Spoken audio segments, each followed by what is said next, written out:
Hello, welcome to Alien Agenda, where I talk about my contact with aliens, UFOs, and abduction, my own personal experience. And tonight I just wanted to talk or start with a story that was big here in Australia back in the 70s. And when it happened and it was on TV, it brought out a big memory for me. Not that I'd really forgotten, but I'd buried it about my first sighting of a UFO and my first ever abduction. I'll start with the story that made all the headlines here back on October 21, 1978. A young 20-year-old Frederick Valentich was a young pilot. He was flying a Cessna on a 125-mile training flight, which took him over Bass Strait in Australia, which is a big ocean. He was flying along,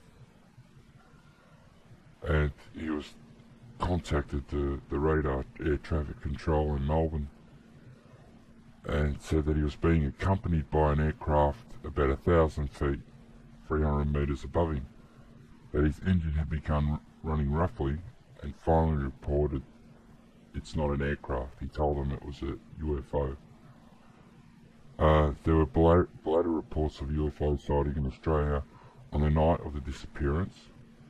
However, Associated Press reported that the Department of Transport was sceptical UFOs behind Valentich's disappearance, and that some of their officials speculated that Valentich became disoriented and saw his own lights reflecting the water, or lights from a nearby island while he was flying upside down, which is, that's a good story too, isn't it, from the Department of Transport.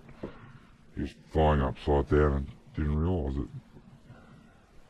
There were sightings by other people of UFO on the same time that this guy went missing. There was a big sea and air search were undertaken that included ongoing ship traffic, aircraft plus 8 civilian aircraft. The search encompassed over 1,000 square miles, and search efforts ceased on October 25, 1978. So they searched for 4 days, and obviously couldn't find anything. And while the flight was going on, Valentich radioed Melbourne Flight Services at 7:30 p.m. to report an unidentified aircraft was following him, and he was told there was no known traffic at that level. Valentich said he could see a large unknown aircraft which appeared to be illuminated by 4 bright landing lights. He was unable to confirm its type, but said it had passed about 1,000 feet overhead and was moving at high speed. Valentich then reported that the aircraft was approaching him from the east, and said that the other pilot might be purposely toying with him. Valentich said the aircraft was orbiting above him, and that it had a shiny metal service and a green light on top. Valentich reported that he experienced engine problems. Asked to identify the aircraft, Valentich radioed, "It isn't an aircraft," when his transmission was interrupted by an unidentified noise being described as a metallic scraping sound before all contact was lost. Now, they never found any pieces of the plane. They never found poor old Frederick. And I don't know, unless the guy was mad, I think, on your last radio broadcast, even if you were flying into the sea, like they seem to think he was flying upside down. I don't think he'd be making up a story about a UFO, and then other people saw UFOs in the area that same evening and night. So there's a lot there, and I remember it as a kid, and it was I was probably 15 or 16, and it was on TV because a plane's gone missing. It's a big story. And then they had the radio transmission of him contacting the air traffic controllers, and they played it on TV. It's even been on one of the American shows I saw, they've done a thing about it as well. Unsolved Mysteries, I think it was. So it was really big here, and sitting there watching it on telly, it brought up a memory. It made me think about an incident that had happened to me when I was 11 years old. It would have been 1973. And I was in the backyard, just playing around as kids do. And I come round to the side of the house where the driveway is, and when you are there, you can see more of the sky. You're not so close to the house. And I looked up, and there's a big silver disc, a big UFO. And it's just hovering. It's not flying, it's just hovering in the one spot. It wasn't really far up. To me it was very low, and I could see it really clear, and it was a really good size one. I don't know if you've ever seen Billy Meyer photos of UFOs. It would have been that size, maybe a bit bigger, but it was very smooth. Didn't have edges, it was just very smooth. I don't remember any windows on this thing. And it was just hovering there. And me being 11 years old, I'm looking up in amazement. There's UFO. It's like watching Lost in Space. I'm transfixed on this UFO. I've got to admit, I can't remember being scared. Just really, wow. Look at this. I was amazed, I think. And after watching it, which seemed like an eternity, it was probably, I was standing there for 20 seconds looking at this thing. I thought, I'll go get the camera, because back in the 1970s there was no mobile phone or phones with cameras in them, and we had a camera in the house. I knew where it was. We only had one camera, and we'd take it with us on holidays and to the zoo and the beach and take family photos. So I knew how to use the camera. It was an old film camera, although I didn't know if it had film in it. So looking up at the UFO, I thought, I'll get the camera and I'll take a photo of this thing.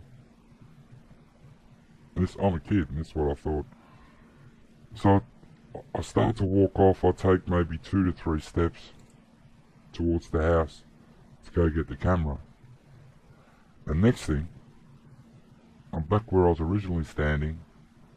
I look up at the sky. The UFO's gone. I'm not wearing a watch, and I have no idea that, there can be lost time. I'm only 11, and I wasn't wearing a watch. I really had no idea what time. It was daytime. When you're a kid, it's lunchtime, dinner time, or bedtime.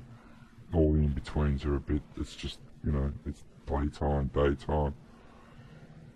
So I don't know if I lost any time.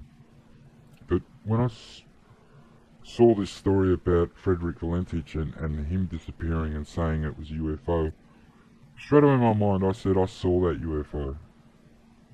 Even though it probably wasn't the same one, but that's what I thought when I must have been 15 when this came on telly, or 16. I said I saw that UFO. And it brought up the memory of that day when I did see the UFO when I was 11. And I was standing there in amazement looking at this thing just hovering there. No noise. Beautiful silver disc. And I'm going to go get the camera, and I do start to walk off towards the back of the house, towards the back door. And then I'm back in the same spot where I was looking at the UFO. UFO's gone. I'm looking at my hands thinking I don't have the camera. I thought I just went to get that. Although I don't remember going in the house. Don't remember going to where the special cupboard where the camera's kept. I don't remember coming back out. I just remember taking those 3 steps off from where I was looking at the UFO to get the camera, and then I'm back to where before I took the steps. I look up and the UFO's gone. So after seeing that news report about Frederick Valentich, it made me realise that, because I'd never really overthought about it, I was only a kid when it happened, and I never told anyone, which is amazing as well. You think I'd tell my mum and my dad or my friends, hey, I saw it, like a Lost in Space UFO on the weekend, I didn't say a thing. And I really don't know why I didn't tell anyone. I can't explain that. But when this other guy got taken by a UFO in the plane, it brought up all those memories, and it made me sit down, because I was a bit older then, and think about what had happened. And when I did take those steps off, and they took me. And I don't know, it might have only been 5 minutes, it might have been half an hour, it might have, it wouldn't have been too long, because I'm a kid in the backyard. And then I'm back to exactly where I was standing looking at the UFO, and it's gone. And I'm just wondering why I don't have the camera. I just thought I went to get that.